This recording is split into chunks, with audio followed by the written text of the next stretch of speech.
Hey there, my name's Greg. Welcome to the channel. Today I'm going to show you how I made this Cumberland sausage. Cumberland sausage is probably one of the oldest of the British bangers. Its history goes back at least 500 years. It comes from the county of Cumbria in the northwest part of Britain. In 2011, it received the Geographic Protective Indicator, so there's specific rules to how this can be made. I'm going to try to stick as close to those rules as I can. I'm not using the proper breed of pig. And there's a few other things that probably wouldn't follow the rules. Besides that, I'm not in Cumbria. That said, let's get into making this Cumberland sausage. What I have here is pork butt, which is usually pretty good percentage of fat for sausage, usually going for 25 to 30%. However, I'm using a little bit of ham to make this sausage a little leaner. From what I can tell from my research I've done on this, Cumberland sausage is a little leaner than your typical sausage. Maybe more like 20% fat rather than 25 to 30. This needs to go in my freezer, firm up a bit before I grind it. So I'll be right back. What we got here is some rusk, which is basically a yeastless breadcrumb. So I've got some ice cold water, equal parts for this one. So I've got 100 grams of rusk, 100 grams of water, and I'm just going to start soaking this rusk. According to Scott Ree, rusk can actually take 1.5 times its weight in water. Some of the recipes in Stanley and Adam Mariansky's books call for twice as much water as rusk. But this recipe, just going equal parts. It is one of the rules with Cumberland sausages. Got to be at least 80% meat, so the other 20% here is rusk and water. Got this out of the freezer. You see it is still partially frozen. Very cold, making a relatively small batch here today. I've had my grinder in the freezer too, this part, and I'm using my 10mm die. It's the biggest one I have. Cumberland sausage is a coarse textured sausage. Some people even just cut it by hand. So if you don't have a grinder, you can chop it up very small by hand. It's supposed to be coarse textured.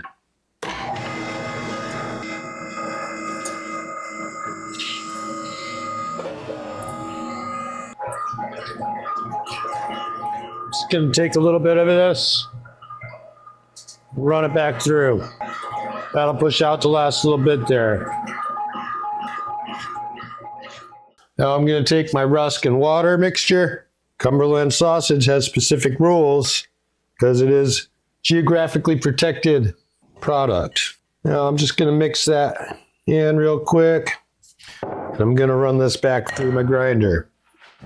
Sometimes I do need to use my plunger when regrinding things, but as much as possible, I would like to try to let the grinder do all the work.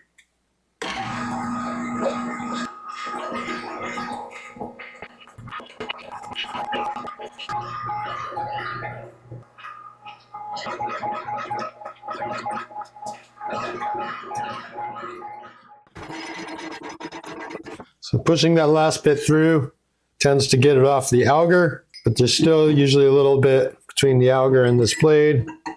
This is ground. It's fine. Gonna add that in. Waste not, want not. I'm gonna keep this chilling while I mix up my spices real quick. And the interesting thing about all the banger recipes that I've read, doesn't matter what sausage it is and who writes the recipe, percentages of the spice are relative to the meat, rusk, water combination, as opposed to most of my recipes where all the percentages are relative to the meat. So if you're keeping track, this here is 80% pork, 10% rusk, and 10% water. Gonna add some salt. Really the most predominant ingredient in the Cumberland sausage is pepper. That's what should hit you first when you take a bite. It's supposed to be spicy, but spicy with like pepper, not spicy with chilies, you know, not that kind of spice. The peppercorn kind of spice. I'm also going to go in with some white pepper, and I'm going to add just a really small amount of cayenne pepper. Also going to have a little bit of the warming spices, nutmeg and mace. Whitehaven port, which is up in Cumbria, up in the northwestern part of England in Cumbria County. It had access to a lot of spices from the Caribbean because of the early spice trades. Next, gonna brighten it up with some herbs. Sage is a very popular herb in British sausages. That would be good like it is, but I'm gonna add some thyme too because I really like thyme, and it is one of the herbs that's allowed in a Cumberland sausage. Well, there's my spice mix. Gonna be tasty. All right, 31 degrees. Anything below 34 to 35 should be just fine. Now I'm gonna take my salt and spices and start mixing.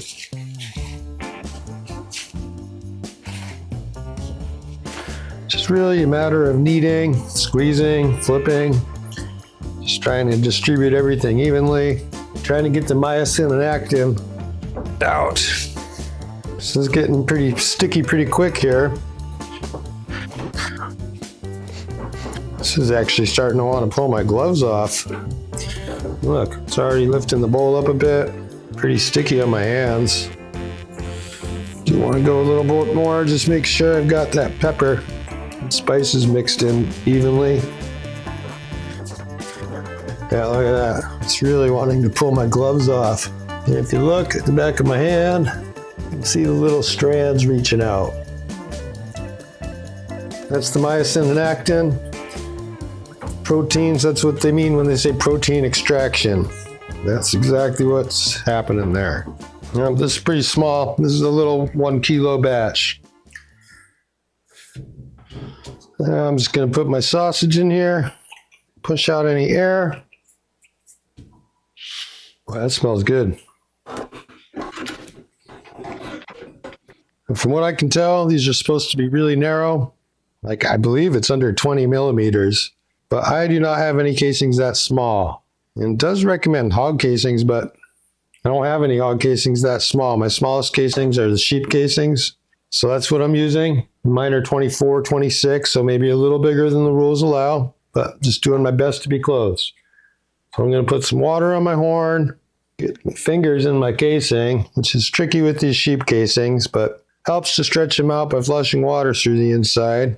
I'm going to get a little more water in right before I load it, get it around the horn, and then just thread it on. These fill up pretty quick, so I'm actually going to put on another casing or two to make sure I have enough.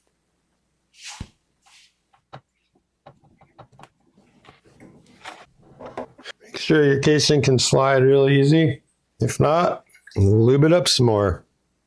Now I like to just push this to the end. There we go. Pull that off. Make a quick knot. Punch a hole to let the air out. Now we're going to start stuffing.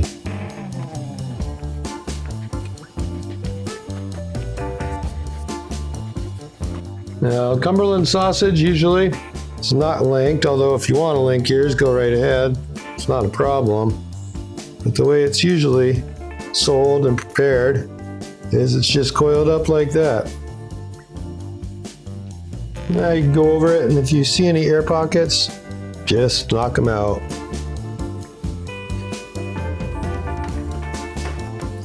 Looking okay. If you want to go ahead and cook this right now, you certainly could. And there's no cure in this, so it doesn't need time for the cure to do its thing. However, if you leave it in the refrigerator overnight, all these flavors will just permeate the meat even more. Get to know each other better, and it'll be better tomorrow than it is right now. I'm gonna keep stuffing these, put them in the fridge overnight, and cook one up tomorrow. This sausage, this smells delicious. Let's give it a try.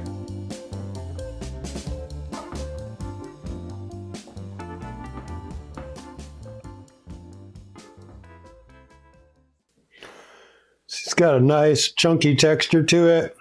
Definitely a little juicy. Casing stuck pretty good to it.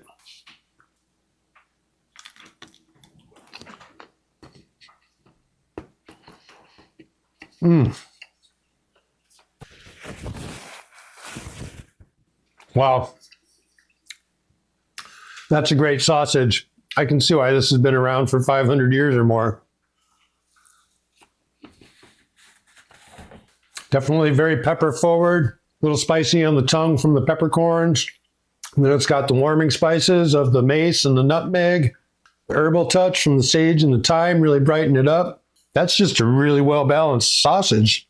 That is superb. I like the chunky texture. It's got a little bit of a toothiness to it from the that big grind. You know, sheep casings are kind of a pain in the ass to work with, but man, they're really tender. I really like the sheep casing. Don't really love working with them, but I love eating them. Yeah, that's just super balanced, super tasty. Definitely got a punch from the black pepper. That's definitely the note that hits you first. This is so good. I'm going to have to make this again later for dinner. Some mashed potatoes and some onion gravy, maybe some peas on the side. I think that's what's for dinner. Start with the onion gravy.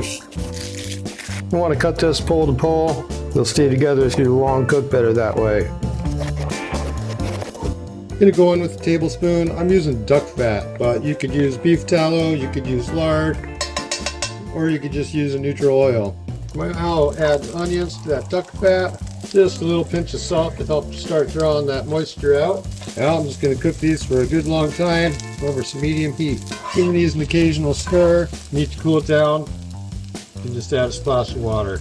My onions are starting to get a little bit nice color on them. I'm gonna get my potatoes going. I'll start peeling some potatoes. I like to leave them in pretty big pieces. They absorb less water that way. Gonna cover them with cold water, season with some salt, put them on the heat. Once they come to a boil, I'll turn it down to a mild simmer. Once my potatoes are on, I'm gonna cook my sausage. I'm just gonna put it in a cast iron pan and do it in the oven, 400 degrees till it's done. But if you wanna fry it or grill it, that'd be just great. You do you, I'm doing me. Once these onions have turned a lovely dark color, I'm gonna add 2 tablespoons of butter